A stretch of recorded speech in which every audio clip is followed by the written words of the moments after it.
Bienvenida, Marta. Muchísimas gracias, Tina. Muy buenas tardes a todos. La verdad es que estoy encantada de conectarme con Paraguay, que hace un montón de tiempo que no voy para allá, que no viajo para allá. Y tengo muy buenos recuerdos vuestros, la verdad que sí. Y bueno, me hace especial ilusión estar también esta tarde con vosotros, noche, aquí desde España, porque, bueno, pues estamos viviendo una situación pues muy difícil, ¿verdad?, a nivel mundial y, bueno, pues compartir este tipo de mensajes como el que yo quiero compartir hoy con vosotros, pues yo creo que hoy en día, en este momento, pues nos va a hacer muy bien a todos. A vosotros y a mí también, que aunque me sé la teoría, me conviene muy bien recordarla y además que el que habla, el que expresa, aprende el doble, o sea que yo hoy voy a aprender el doble que vosotros. Si os parece, voy a compartir pantalla y, a ver, bueno, aquí está. Bueno, y voy a aprovechar también para presentar un poquito pues mi trabajo para los que no nos conozcáis, los que no me conozcáis. Yo trabajo en mi consultora que se llama VIAP, soy en la actualidad CEO de la compañía y nosotros nos dedicamos a trabajar con el mindset individual de los profesionales, con la mentalidad y con el mindset a nivel organizativo, ¿no? Nos identificamos mucho con el impulso de los procesos de transformación en empresas y a nivel personal y también pues trabajamos temas de desarrollo de liderazgo. Y bueno, pues a nivel personal, aparte de trabajar en el mundo de las organizaciones, pues también me gusta mucho escribir, me gusta mucho divulgar pues mi especialidad, que es el mundo de la neurociencia aplicada al aprendizaje y aplicada al liderazgo. Y desde ese punto de vista, pues escribo, tengo un blog en el que publico con frecuencia y aparte pues escribo también libros, ¿no? Y lo que hoy voy a compartir con vosotros es fruto un poco de todas las investigaciones, de todo el trabajo de todos estos años, pues que lo he concentrado, ¿no?, en un mensaje que tiene que ver con cómo podemos entrenar nuestro cerebro para realmente tener una actitud positiva ante cualquier circunstancia. Y hoy, sobre todo, especialmente me voy a remitir a la situación, a la circunstancia que estamos viviendo. Una situación, pues, vamos a calificarla como de crisis, ¿no?, a nivel mundial. Básicamente, yo hablaría de incertidumbre, una situación de muchísima incertidumbre que estamos viviendo todos, ¿no? ¿Cómo podemos mantener una actitud positiva en momentos como el actual, en momentos de incertidumbre? Sí que me gustaría comentaros a todos que me gustaría escuchar preguntas, escuchar inquietudes y en este sentido, pues lo que vamos a hacer es dejarlas para el final, ¿vale? De todas maneras, si tenéis alguna inquietud en un momento puntual, podéis ponerla en el chat y al final pues podemos recuperar todas las preguntas, si os parece. ¿Vale? O sea, que no hace falta que os quedéis en la cabeza con ellos, sino que también lo podéis dejar ahí aparcado en el chat y así os olvidáis y volvéis a conectaros conmigo, ¿no? Porque si no la cabeza va a estar ahí en otra historia. Bueno, antes de comenzar, mirad, quiero hacer un ejercicio con vosotros que es el siguiente, mirad. Voy a compartir la pizarra porque me gustaría que escribierais cómo estáis en este momento, cómo estáis viviendo esta situación de crisis, de incertidumbre, con todo lo que estamos viviendo con el tema del COVID-19, del coronavirus. Sabéis que podéis escribir, en la parte de arriba le dais a anotar y le dais después a la T de texto para que podáis escribir. Pueden escribir, ¿verdad, Tina? No hay ningún problema. No, ningún problema, sí pueden hacerlo. Pues me encantaría pues ver vuestras palabras, ¿no? De cómo estáis, no sé, cómo estáis viendo esta situación, para hacerme yo también una idea de cómo está este grupo.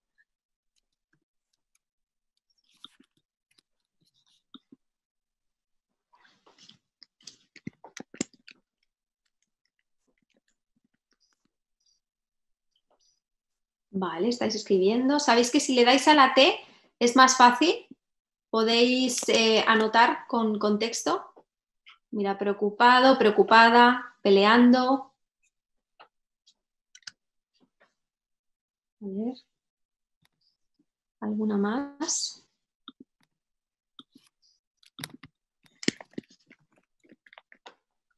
A ver, hay alguien por aquí que está haciendo dibujos muy bonitos. Con miedo, ansiosa.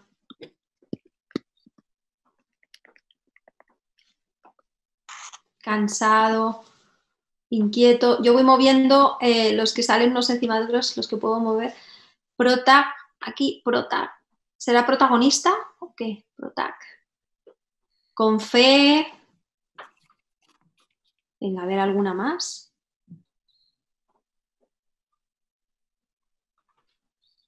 Aquí hay una raya muy bonita.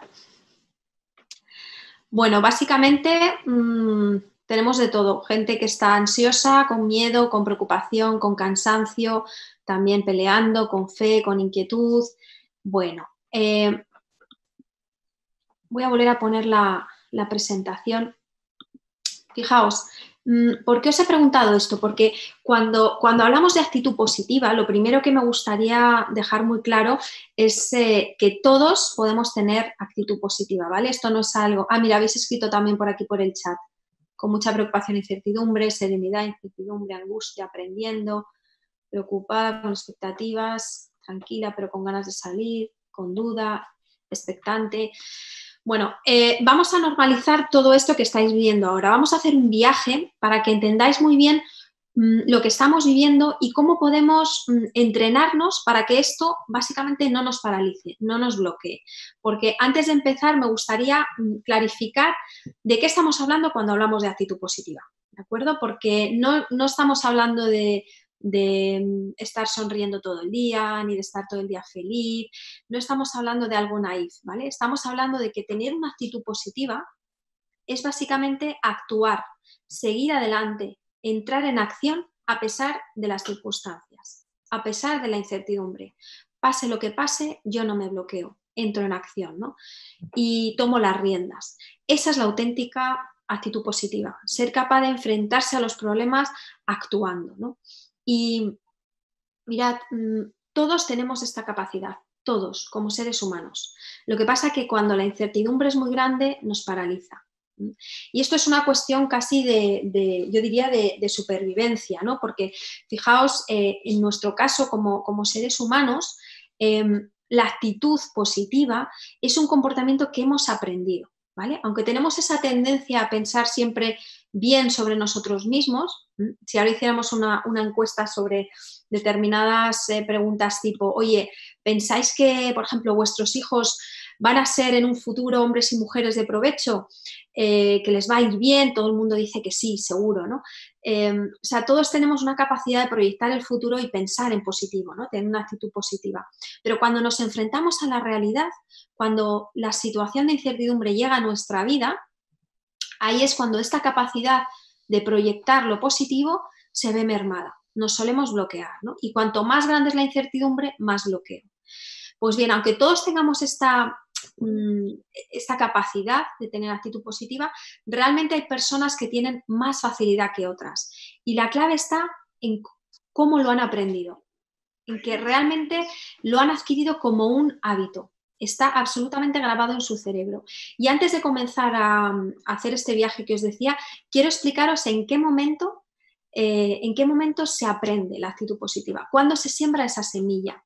Y además lo quiero explicar porque justo en estos momentos que estamos viviendo de crisis, ¿no? Y que estamos todos pues mucho tiempo en casa, teletrabajando, ¿no? Trabajando en remoto y que estamos compartiendo mucho tiempo, los que tengáis familia, que tengáis hijos con nuestros hijos, pues es súper interesante que entendáis muy bien cuándo se siembra esta semilla de la actitud positiva, porque se siembra en la infancia, se siembra en la manera que tienen nuestros padres o tutores de darnos feedback, de corregirnos o de regañarnos. Ahí es donde sembramos. Cada vez que tenemos la oportunidad de reprender, de corregir a nuestros hijos, sean niños pequeños, sean incluso adolescentes, tenemos la oportunidad de sembrar semillas para la actitud positiva de su futuro.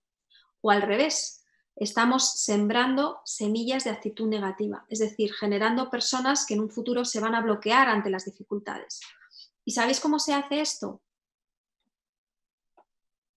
Pues muy fácil de contar lo que os voy a explicar ahora, pero a veces es difícil de llevar a la práctica. Porque el momento clave, el momento de la verdad, está en ese momento en el que el niño o el adolescente comete un error, ¿verdad? Cuando comete un error, una equivocación, tú en ese momento lo estás viendo y te entran todos los males, ¿no? Te enfadas, te molesta, te sienta mal. Y lo que solemos hacer en situaciones así es, sobre todo, voy a pediros por aquí que silenciéis el micro, que se está oyendo algún ruido de fondo. Os decía, lo que solemos hacer en esos momentos en los que estamos viendo que nuestro hijo se está equivocando o está cometiendo un error, es proyectar todo nuestro malestar con nuestros hijos. En ese momento, toda nuestra rabia, nuestro enfado va a salir volcado hacia ellos. Entonces, les vamos a echar una bronca, les vamos a decir que lo han hecho fatal y les vamos a hacer sentir como nos sentimos nosotros, ¿no? Mal. Y un niño, e incluso un adolescente, lo que recibe en ese momento es una carga emocional tan grande, está viendo a su figura de referencia, a su padre o a su madre, echándole una emoción tan grande encima, una química tan grande, que lo que empieza a surgir es una emoción que también aprendemos, que no es adaptativa, y es la culpa. Empieza a surgir la culpa, ese niño se siente culpable. La culpa paraliza, es una emoción paralizante. Y el niño aprende que no tiene nada que hacer, porque no puede, es muy difícil para un niño cambiar la emoción de un padre o de una madre, ¿no? Y ese niño, según va viviendo una tras otra, llega un momento, cuando es adulto, que ante un problema se vuelve a bloquear, ¿entendéis? Entonces, ¿qué podemos hacer para sembrar esa semilla de actitud positiva en nuestros hijos, en la gente que nos rodea? Pues básicamente ese momento de la verdad en el que ese niño, esa niña, ese joven se equivoca, ahí nosotros como adultos tenemos que hacer un ejercicio de autocontrol, de autorregulación, hay que parar y respirar y comerte todas esas emociones de alguna manera que tienes, ese enfado, y pensar en el bien de tu hijo, ¿no? Y decir en ese momento, venga, voy a controlar la emoción y me voy a centrar, voy a poner el foco exclusivamente en ayudar a esta niña o a este niño a que entre en acción ante el error que ha cometido. Le voy a animar a entrar en acción, que lo resuelva, que lo solucione. Y hay veces que no se puede resolver, ¿no? Que no se pueden arreglar las cosas que se rompen o cosas así, ¿no? Pero sí se pueden hacer gestos simbólicos que al niño, que a la niña le indiquen que puede entrar en acción, que no se bloquee. Por ejemplo, que tiran un vaso y se cae el agua, vamos a limpiarlo, ¿no? Que vayan a limpiarlo. Que han roto algo, pues que le pongan un celo o que hagan un dibujo de lo que ha sucedido o que te pidan perdón. Todo eso son gestos, son acciones que al niño le están demostrando que ante una dificultad no hay que pararse, hay que hacer algo, ¿no? Hay que entrar en acción. Y esa es la clave, ahí es donde se siembran esas semillas de actitud positiva, ¿no? De la misma manera, cuando somos adultos, en la manera que tenemos también de dar feedback a otras personas e incluso la manera que tenemos de darnos feedback a nosotros mismos, es decir, cómo nos contamos las cosas, vamos a activar esa actitud positiva que nos va a animar a entrar en acción o vamos a activar esa actitud negativa que nos va a bloquear y nos va a dificultar la entrada en la acción. ¿De acuerdo? Esto me parece súper importante. ¿Cómo podemos ir educando en nuestras familias en actitud positiva? Y cómo nosotros podemos también ir relacionándonos con otras personas y con nosotros mismos en la manera que tenemos de contarnos lo sucedido, esa actitud positiva, ¿no? Porque nos va a ir mucho mejor ante la incertidumbre, ante las circunstancias, ¿no? Y al final, ¿por qué nos cuesta tanto hacer todo esto, ¿no? ¿Por qué solemos caer en la trampa, ¿no? Ante una situación difícil o ante un error de otra persona, entrar a degüello, ¿no? A regañarle, a volcar toda nuestra emoción? ¿O por qué solemos ponernos en lo peor, ¿no? Cuando de repente hay una incertidumbre? O sea, ¿qué sucede en nosotros para que esa actitud positiva, que sabemos lo que es y que sabemos que nos impulsa a ir hacia adelante, se vea mermada? O sea, ¿qué sucede en nosotros para que esto sea así? Pues mirad, la clave está en que nuestro cerebro está programado para la incertidumbre, para la supervivencia. Estamos programados para la supervivencia, no para la felicidad. Es decir, de manera instintiva, sin pensar, siempre vamos a tender a la supervivencia. Es decir, ante una incertidumbre, siempre vamos a tender a ponernos en lo peor, en lo que puede fallar, en el error. ¿Por qué? Por supervivencia, porque si vemos los posibles fallos, los posibles errores o amenazas, vamos a poder defendernos. Y en esto nuestro cerebro es muy primitivo. Para esa parte positiva, esa parte de felicidad, de optimismo, de ver las cosas con buenos ojos, con una mirada de esperanza, hay que hacer un esfuerzo, ¿no? Hay que hacer un esfuerzo, sobre todo cuando te enfrentas a un momento de tanta incertidumbre como el que estamos viviendo actualmente. Porque entran en juego muchísimas emociones. Muchísimas emociones, lo habéis dicho vosotros ahora, ¿no? Cuando os he preguntado por cómo estáis, ¿no? Con miedo, preocupados, cansados, tristes, todas esas emociones entran en juego por supervivencia, ¿vale? O sea que también hay que normalizar este tipo de emociones, ¿no?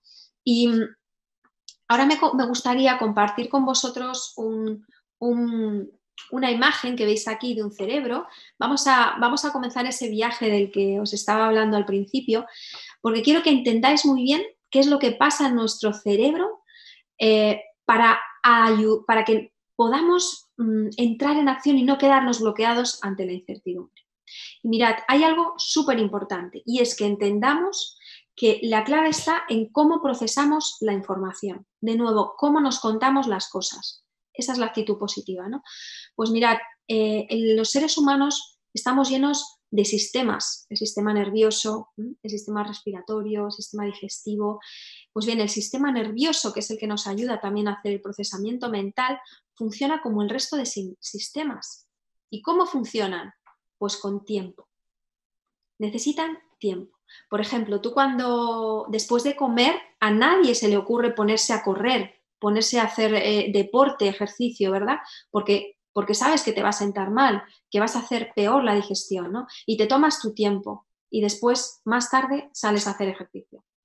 Pues bien, si sabemos que esto funciona así y todo nuestro organismo funciona así con sus tiempos, ¿por qué muchas veces queremos correr y estar listos ante una situación de incertidumbre cuando eso ha provocado en nosotros un impacto muy grande? Necesitamos tiempo para procesar la información.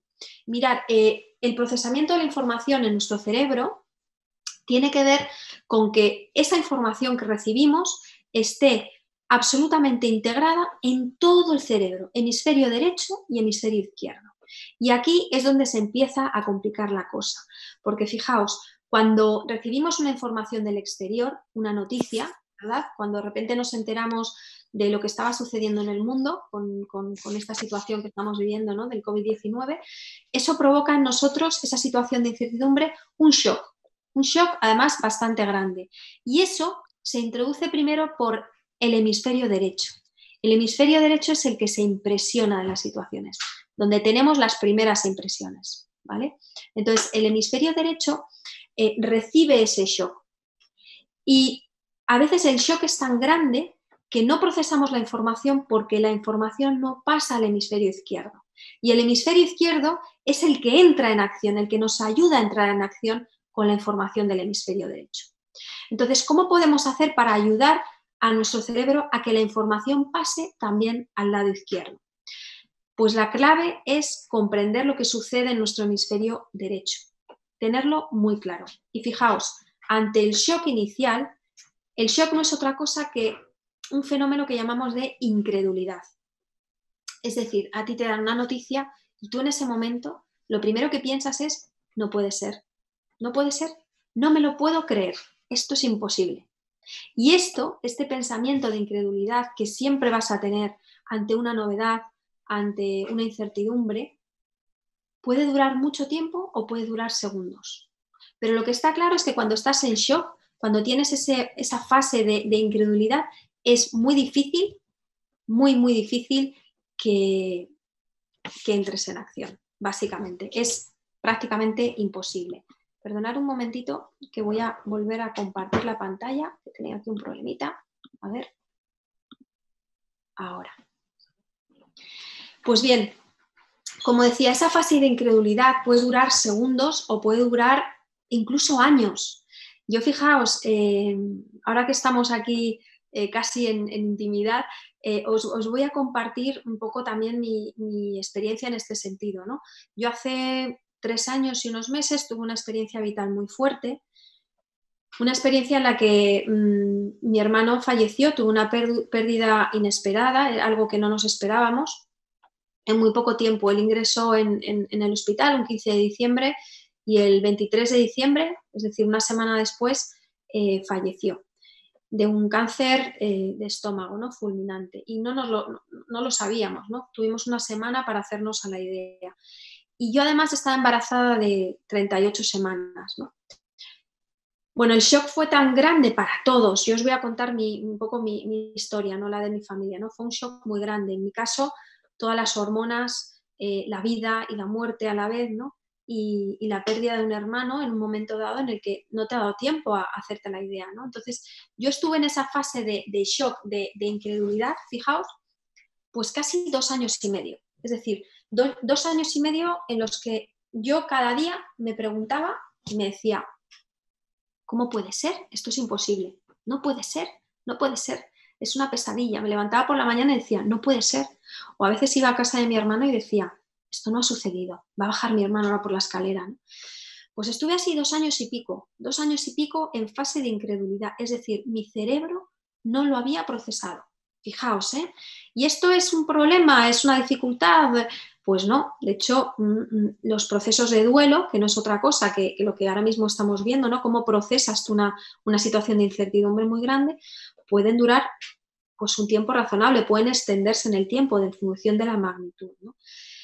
Eso tiene sentido. Lo que no tiene sentido es que ante circunstancias cotidianas, como puede ser un cambio de trabajo, un cambio en la manera de trabajar, que te cambien el jefe, etcétera, etcétera, que estés meses y meses en esta fase de shock, en esta fase de negación. Eso sí que no tiene sentido, no es adaptativo. Porque cuando estás en esta fase de shock, no entras en acción. Algunas personas hablan de negación. Es una fase en la que te quejas, te cuesta mirar hacia adelante. Entonces hay que entender muy bien qué acontecimientos de la vida merecen ese tiempo por parte de nuestro cerebro y qué acontecimientos de la vida no lo merecen. O sea que aquí sentido común, ¿vale? Bien, esta fase se identifica mucho con emociones como pues, el enfado, pues eso, la incredulidad, ¿no? El no me lo puedo creer, la apatía incluso, la negación, el no querer ver las cosas, el no querer entrar en acción. Y se junta mucho con la siguiente fase, que también tiene que ver con ese lado derecho de nuestro cerebro, que es la inquietud mental. Es la fase de la inquietud, donde de repente damos un salto al futuro y empezamos en el futuro a imaginarnos y empezamos a decir, ¿y si pasa esto? ¿Y si pasa esto otro? ¿No? Es decir, empezamos a fantasear. Y cuando tú te vas al futuro y fantaseas, ya hemos hablado de que nuestro cerebro está programado para la supervivencia. Si te vas al futuro, donde no sabes lo que va a pasar, donde hay mucha más incertidumbre, donde no tienes ninguna certeza, ahí seguro que te vas a poner en lo peor. Por lo tanto, la inquietud mental va a ser mucho mayor, mucho mayor. Y aquí es cuando estás todo el día dándole vueltas a las cosas. Te cuesta dormir.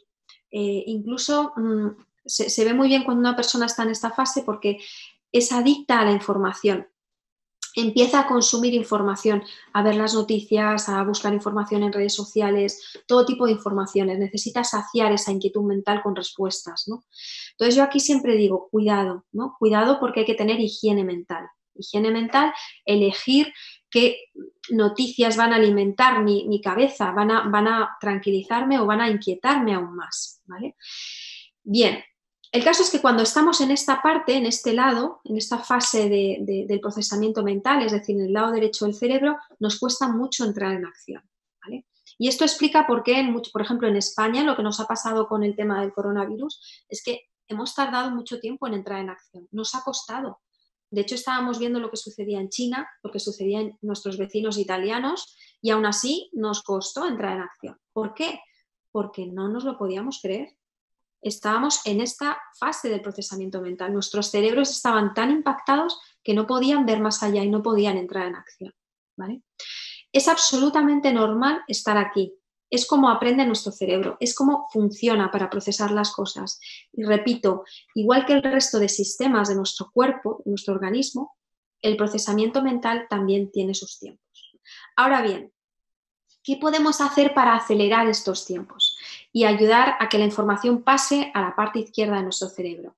Pues yo quiero compartir con vosotros unas claves muy sencillitas, ¿vale? Vais a ver que son súper fáciles y de sentido común. La primera es tener empatía. Empatía primero con uno mismo, es decir, la empatía es entender a la otra persona o entenderte a ti mismo, comprenderte. Entenderte y ser empático, es decir, no te juzgues por estar en este momento vital en el que estés con miedo, con inquietud, con agobio. No te juzgues, es absolutamente natural y necesario estar ahí, ¿vale? O sea, empatía.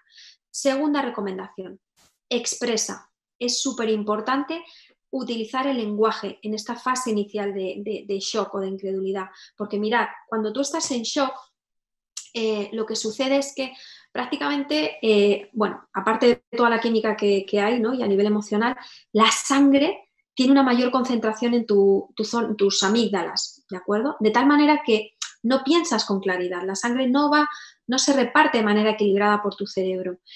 Y si tú activas las zonas del lenguaje, área de Broca y de Wernicke, a través de la expresión oral o a través de la expresión escrita, escribiendo también puede ser, estás forzando que la sangre de tu cerebro se movilice y vas a pensar con más claridad.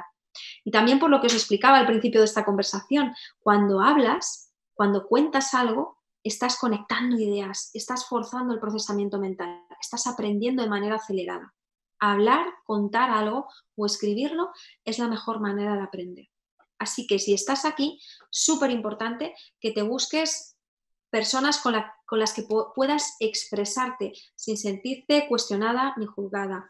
Si no tienes cerca personas con las que puedas hacer esto, escribe, pero saca de tu cabeza todo lo que pasa por ahí, ¿vale? Súper importante. Y tercera recomendación, el sueño. Sí, el sueño. Cuidar las noches, cómo duermes. Mirad, por las noches nuestro cerebro no cierra por vacaciones. Por las noches nuestro cuerpo se relaja, pero nuestro cerebro se activa y empieza a organizar toda la información que has ido recibiendo a lo largo del día, empieza a procesarla, a desechar lo que nos sirve, a relacionar conceptos. Bueno, suceden cosas maravillosas cuando dormimos a nivel de aprendizaje. Y básicamente lo que hace nuestro cerebro es pasar la información del lado del hemisferio derecho al izquierdo. Esa es la consolidación del aprendizaje, el procesamiento. Derecho, izquierdo, izquierdo, derecho. Y eso acontece en un momento puntual del sueño que todos reconoceréis, que es la fase REM del sueño, que seguro que os suena. ¿Y qué significa REM? Rapid Eyes Movement, movimiento rápido de los ojos. Lo que hacen nuestros ojos es, el nervio óptico va representando el movimiento de la información de un hemisferio a otro a través de nuestro cuerpo calloso. Sí.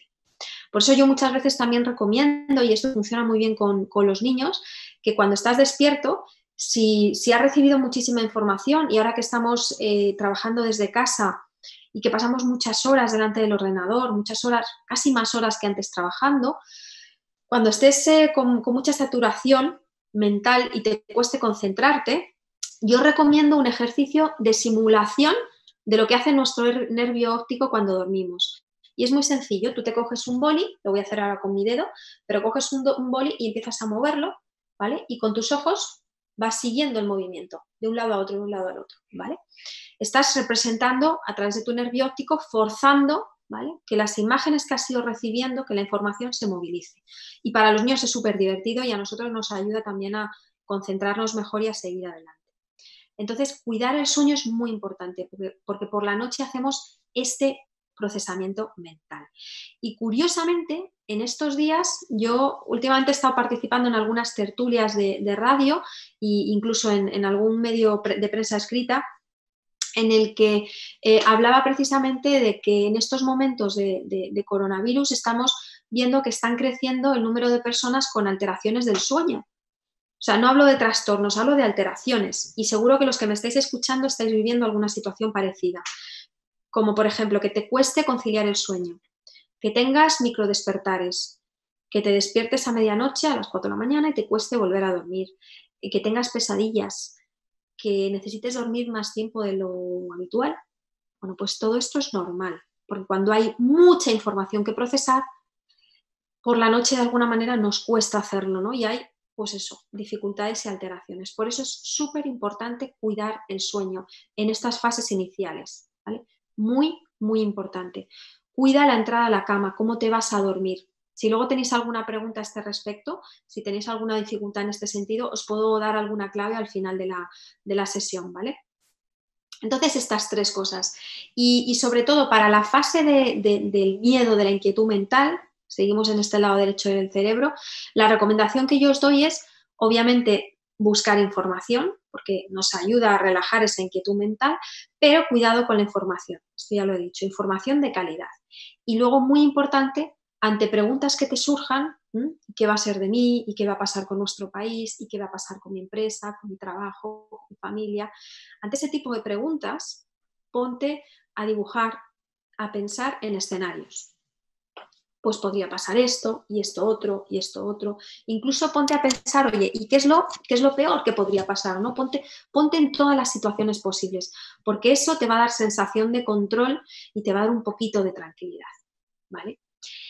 Bien, repito, es normal estar en estas fases. Es normal que nuestro hemisferio derecho se haya impresionado de una manera tan grande y que nos cueste entrar en acción, ¿vale? Cuando estamos en estas fases nos cuesta entrar en acción. O vamos funcionando con una acción muy, muy autónoma, como dejándonos llevar, ¿vale? No estamos construyendo realmente nuestro presente. Porque básicamente cuando estamos en shock estamos en el pasado y cuando estamos con la inquietud mental y el miedo estamos en el futuro, pero en ningún caso estamos aquí y ahora en el presente. Bien, ¿y cuáles son las siguientes fases? Es decir, ¿cómo hacemos? ¿Cuándo empezamos a ver que entramos en acción y que estamos en modo presente? Pues básicamente cuando empezamos a estar cansados. Esto es muy curioso, cuando hay desgaste mental.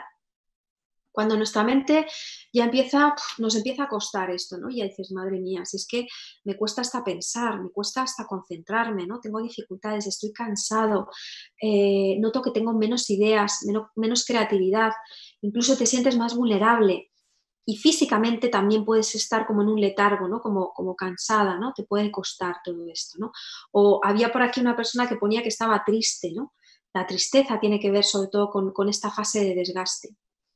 Bueno, es normal que la siguiente fase a nivel mental sea el desgaste, porque lo que hemos vivido en el hemisferio derecho es tan fuerte, tan amenazante para nosotros a nivel de supervivencia, que acabamos agotados. Pero la buena noticia es que este desgaste nos contacta con el presente, con el aquí y el ahora. Y es cuando empiezas a tomar conciencia casi que de tu cuerpo, de que estás viviendo una situación y que es real y que puedes hacer cosas diferentes, ¿vale? Entonces, el desgaste es normal estar mentalmente cansado, es normal estar físicamente cansado también en este momento, ¿sí? Y una clave que yo quiero compartir con vosotros en esta fase de desgaste, que repito que es absolutamente normal y que tiene también un tiempo limitado, es algo muy curioso. Mirad, cuando hay cansancio mental, cuando nuestra mente está agotada, la clave es el movimiento físico. Mirad, cuando el cuerpo se mueve, la mente descansa y no falla, de verdad. El movimiento físico provoca descanso mental. Y esta es una clave muy importante en esta fase porque no te va a apetecer moverte. Cuando estás cansado, cuando estás vulnerable, no quieres moverte, pero es lo que necesitas. Así que movimiento, ¿cómo? A través del deporte, por supuesto, si puedes hacerlo, si puedes salir a pasear. Nosotros aquí en España hemos estado mucho tiempo cerrados, muchas semanas sin poder salir a hacer deporte, a pasear, y ahora desde hace unas pocas semanas sí que podemos hacerlo, ¿no? Pues esto es súper importante. El impacto que tiene en nosotros es tremendo a nivel mental y a nivel emocional. Y otra manera de tener movimiento es el movimiento manual, a través de las manualidades, a través de la cocina, cocinar, todo lo que implique movimiento manual nos va a ayudar a descansar mentalmente, ¿vale? O sea que varias veces al día, por ejemplo, hacer descansos activos, descansos en los que dejas el ordenador y te vas a cocinar, te vas a hacer algún tipo de manualidad, a caminar, a hacer algún tipo de movimiento, ¿vale? Te va a ayudar muchísimo, porque aparte, cuando hay movimiento lo que haces es activar tu nervio vago, que es muy interesante. El nervio vago, fijaos que es uno de los, el 10º de los 12 pares craneales, el neumogástrico, y el nervio vago recorre prácticamente todo tu organismo y es el que le da información a tu cerebro sobre sobre cómo estás, cuando tienes hambre, cuando estás cansado, ¿no?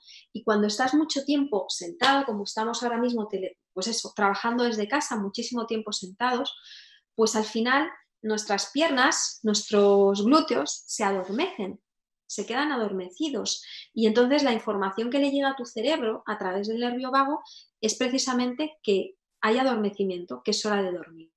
Y en ese momento es cuando tú empiezas a apoyarte así, necesito un café, no puedo más, estoy cansado. No, lo que tienes que hacer es moverte para que tu nervio vago se active y le dé la información a tu cerebro de que estás despierta, que estás activa y que puedes seguir adelante, ¿vale?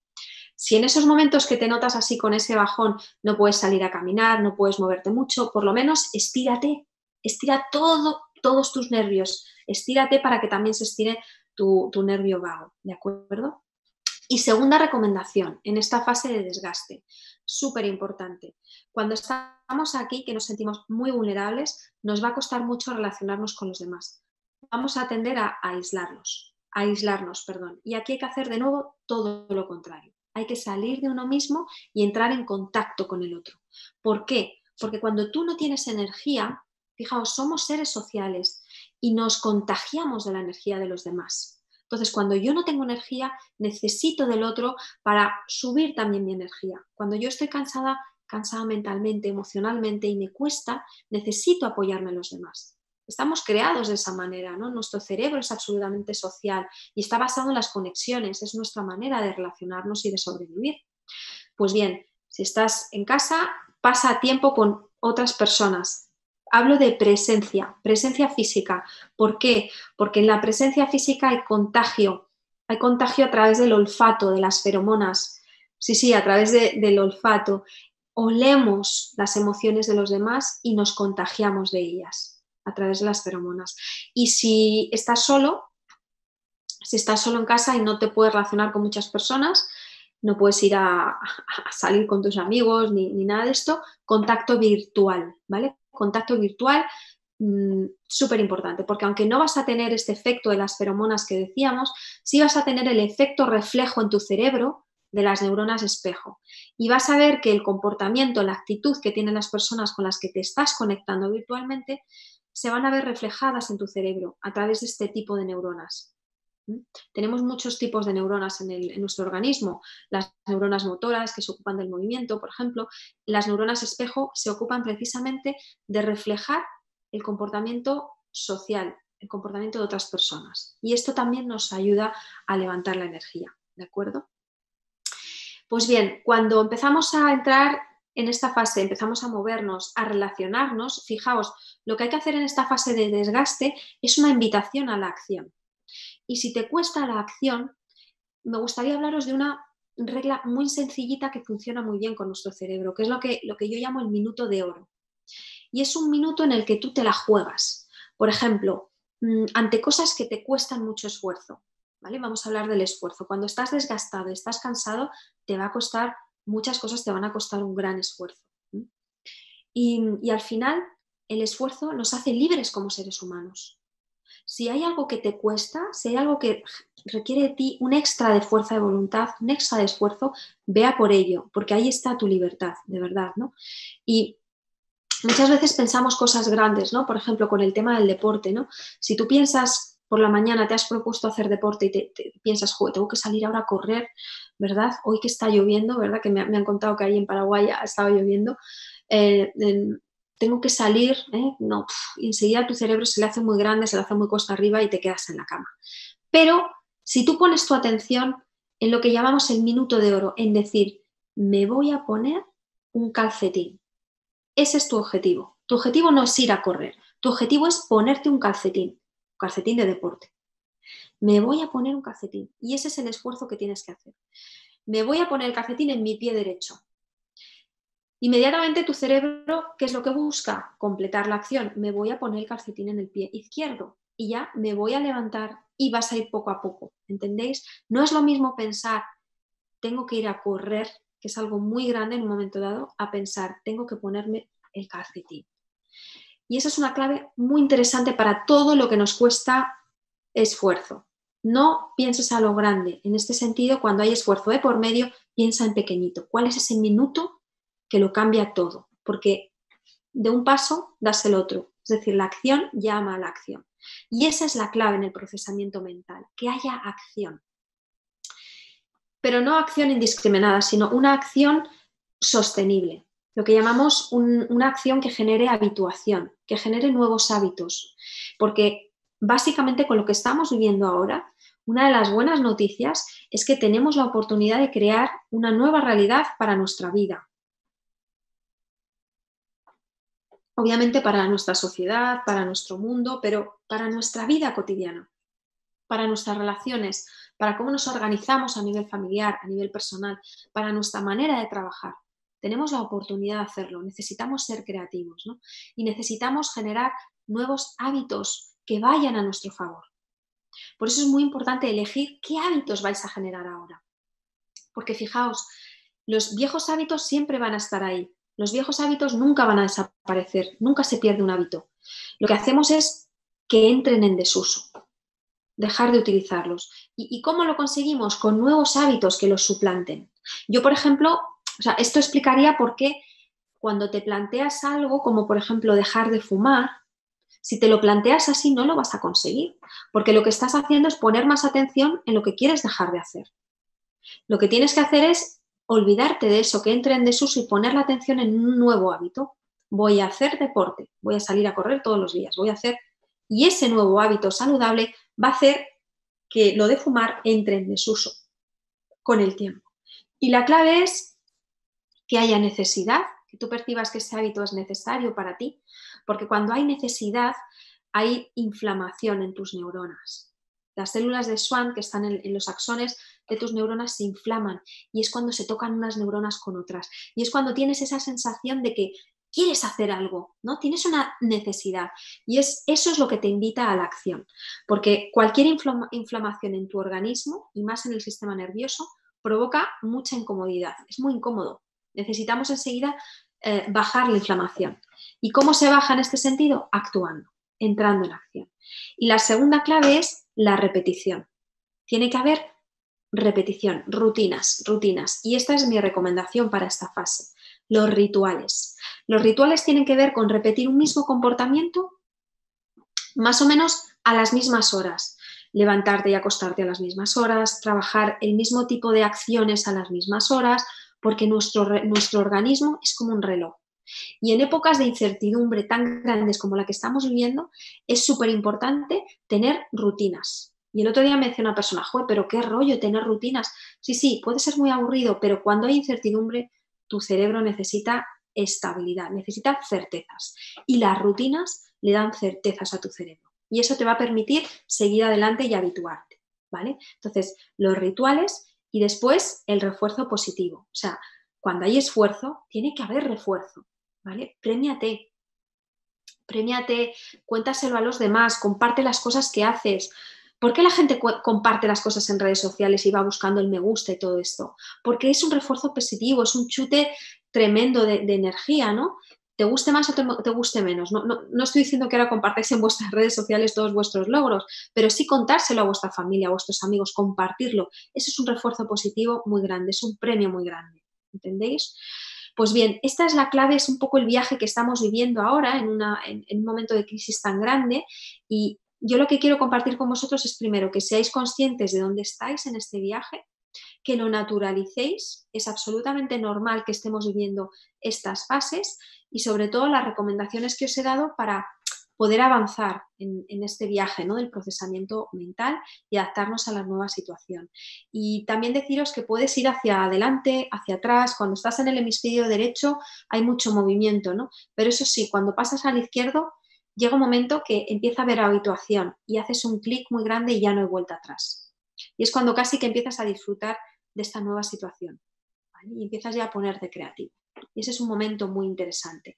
Pero fijaos, para hacer este viaje en condiciones, este viaje que os acabo de contar por vuestra mente, es muy importante saber quién está al mando de tu mente. Y os voy a explicar algo muy sencillo. Mirad, está basado en las investigaciones de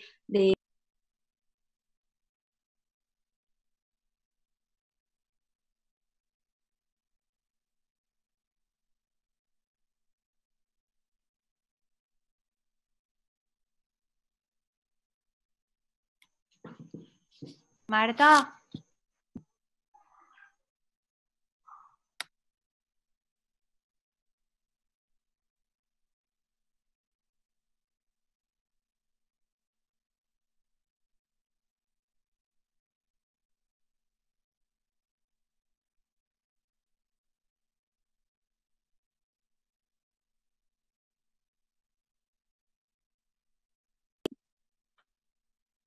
Ay, creo que se me había ido el audio, ¿verdad? sí, Marta, se te fue el audio. Yo estaba tratando de ponerte. Sí. ¡Ay! Gracias, disculpadme. Es que se me ha ido, he debido de dar aquí con el ratón porque estaba viendo el chat, aquí una preguntita. Nada, os decía que todo este viaje que os he explicado ahora se puede vivir de dos maneras. Hay que saber muy bien quién está al mando de tu mente. Y aquí hay muchísimas investigaciones. Yo voy a remitirme a una de Daniel Kahneman súper interesante que habla de la velocidad de procesamiento mental. Fijaos, tenemos como dos tipos de velocidades, ¿vale? Cuando hablamos del procesamiento de cómo procesamos las cosas, cómo funciona nuestra mente, ¿no? Una es el procesamiento rápido, el procesamiento reactivo, que es como el piloto automático, ¿vale? Y es el que está basado en nuestros hábitos. Los hábitos, esos comportamientos automáticos que casi que hacemos sin pensar.